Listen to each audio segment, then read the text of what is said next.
sepelekan orang miskin. Hati-hati sama orang miskin, hati-hati sama fakir miskin. Kalau kita sepelekan mereka, kita masuk pendusta agama. Pendusta agama bukan orang yang mengejek-ejek agama. Walaupun dia rajin sholat, tapi dia bisa jadi pendusta agama. Gara-gara apa? Menyia-nyiakan orang miskin. Ara'aital ladzi yukadzibu biddin. Tahukah kamu siapa itu orang yang mendustakan agama? Fadzalikal ladzi yadu. Mereka yang menyia-nyiakan anak yatim. Ini bulan depan nih banyak nih yang akan menyantuni anak yatim.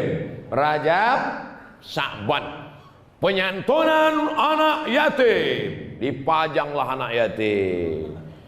Dari mulai jam 4 sore dipajang anak yatim sampai jam 5 sore, sampai jam 6 sore menunggu azan maghrib. Wassalaman satu-satu. Dibuka anak yatim itu amplop di rumah, rupanya 5.000 perak. Kalian sudah menyiksa anak yatim, menyia-nyiakan anak yatim. Menyantuni anak yatim bukan dipajang, bukan begitu caranya. Bagaimana cara menyantuni anak yatim? Pergi ke sekolah, tanya Pak Kepala Sekolah, berapa anak yatim sini? Anak yatim di sini ada 15 orang. Berapa yang belum bayar uang sekolah? Coba tengok daftar mana yang menunggak. Ini Pak, bayarkan dia. Anak yatim ini kulunasi 12 bulan untuk dia. Buat surat keterangan. Anak yatim sudah lunas. Siap? Begitu cara menyantuni anak yatim. Balik dari kantor, balik dari kebun, gajian, pergi ke warung. Datang ke warung. Belum buka lagi. Tanya, Bang, bungkuskan dulu beras 10 kilo. Apalagi Bang? Minyak sekilo. Apalagi? Gula sekilo. Apalagi? Kopi sebungkus. Apalagi? Gula, minyak, beras, kopi, teh, roti gabin, susu 10 saset. Bungkus, antarkan ke rumah anak yatim. Bapak yang belanja, ibu yang mengantar. Jangan bapak mengantar.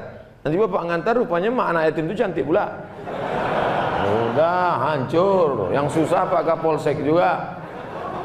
Oleh sebab itu maka kita bekerja sama. Wa ta'awanu 'alal birri wat taqwa. Tolong menolong dalam kebaikan dan ketakwaan. Wala ta'awanu 'alal ismi wal 'udwan. Jangan tolong menolong dalam perbuatan yang tercela. Fadzalikal ladzi yad'ul yatim wa la yahuddu 'ala ta'amil. Jangan sia-siakan orang miskin, Pak. Jangan zolimi orang miskin. Jangan susahkan pegawai-pegawaimu, pekerja-pekerjamu, karyawan-karyawanmu. Walaupun kau ke Makkah bolak-balik setahun 2 kali, haji umrah, haji umrah, haji umrah, tapi tukang panen kau makan titik peluh keringatnya. Tukang brondolmu, tukang cucimu, supirmu, tukang pel kamar rumahmu, mereka tak ada daya, tak ada upaya. Mereka susah. Mereka kerja itu bukan cari kaya, mereka kerja cari makan untuk bayar uang sekolah anaknya. Makanya pesan Nabi, u'tul ajira ajrahu qabla an yajif fa'arakuhu. Berilah upahnya sebelum kering keringatnya. Tapi jangan pahami itu tekstual. Nanti asal tengok berkeringat bayar, asal tengok berkeringat bayar. Kan itu maksudnya.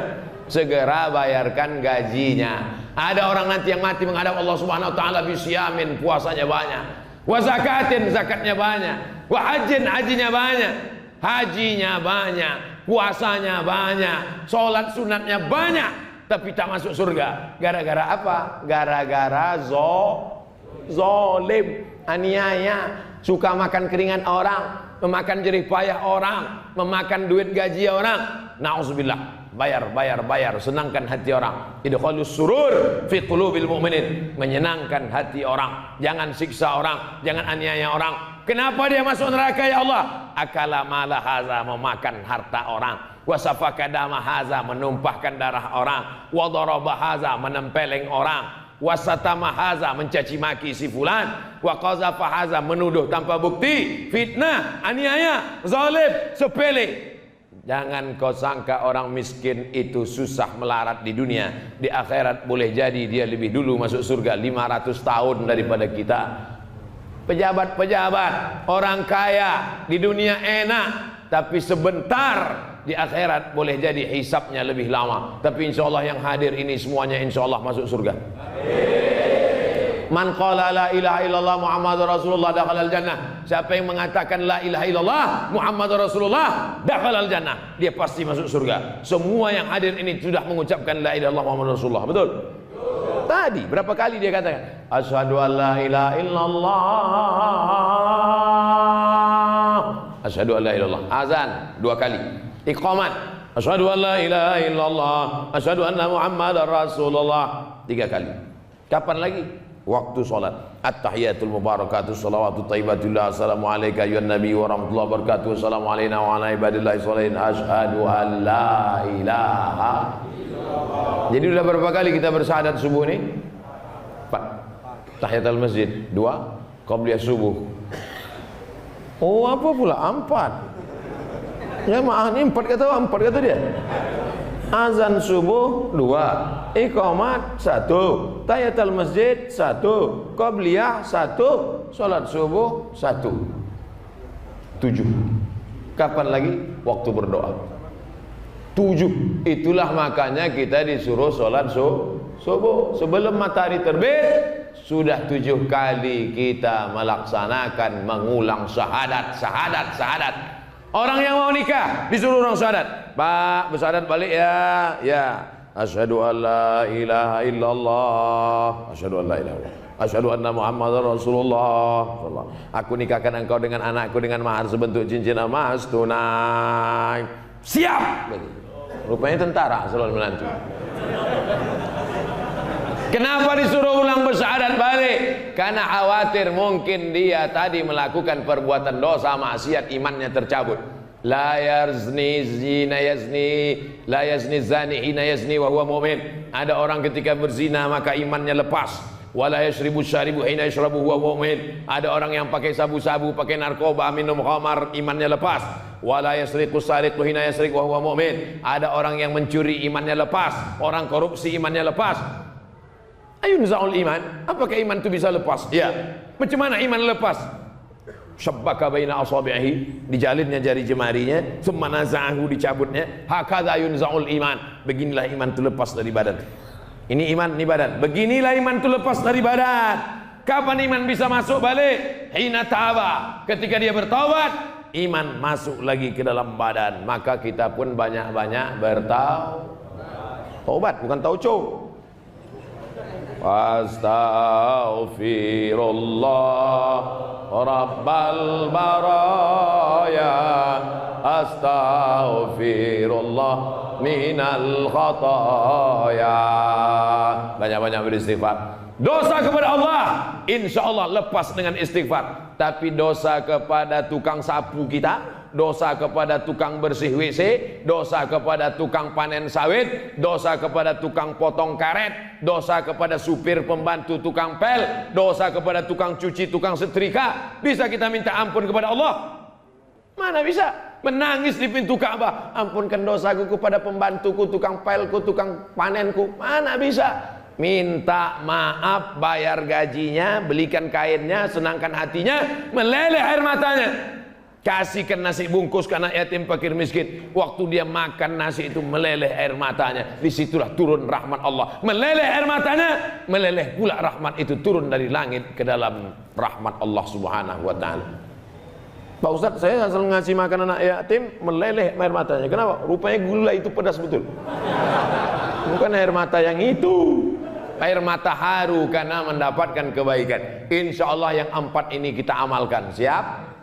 Tak ada guna banyak mengaji kalau tak diamalkan. Pertama, ilmu ulama. Kedua, pemimpin yang adil. Ketiga, orang kaya dermawan. Yang keempat, doa fakir miskin diharapkan selalu. Makanya kalau jumpa fakir miskin, doakan saya, doakan saya.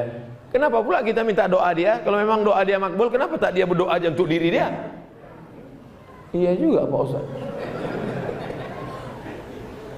Izhab biqamisi haza, bawalah bajuku ini supaya dicium oleh bapakku Yakub. Nama anaknya Yusuf.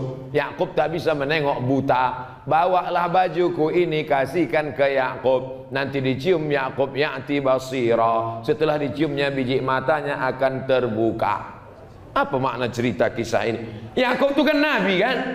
Kenapa tak Yakub aja langsung berdoa? Itulah perlunya kita minta doa orang lain. Yakub Nabi, tapi dibukakan Allah biji matanya karena doa Nabi Yusuf alaihi salam. Tak tahu entah dari mulut yang mana doa ini dikabulkan Allah subhanahu wa ta'ala. Dia miskin bukan berarti dia dihinakan Allah, tapi dia sedang diuji Allah. Sabar dia dengan kemiskinan. Kita kaya belum tentu kemuliaan Allah. Boleh jadi kekayaan itu azab. Ada kaya harta dalam bentuk azab, namanya sanastadrijuhum, kami mainkan mereka dengan istidraj, wa umli lahum, kuulur mereka dengan nikmat. Umurnya dibuat panjang, rezekinya dibuat melimpah, badannya dibuat sehat, tapi sebenarnya bukan nikmat tapi azab. Apakah sehat kita hari ini nikmat apa azab? Nikmat, karena dengan sehat kita datang sholat berjamaah ke masjid. Apakah mobil-mobil yang cantik-cantik di luar itu nikmat apa azab? Nikmat, karena dengan mobil motor kendaraannya dipakainya ke masjid. Apakah jabatan bapak ibu hari ini nikmat apa azab? Nikmat, karena dengan jabatannya bisa membuat orang ramai sholat berjamaah ke masjid. Mudah-mudahan apa yang ada pada kita hari ini adalah nikmat dan bukan azab. Amin.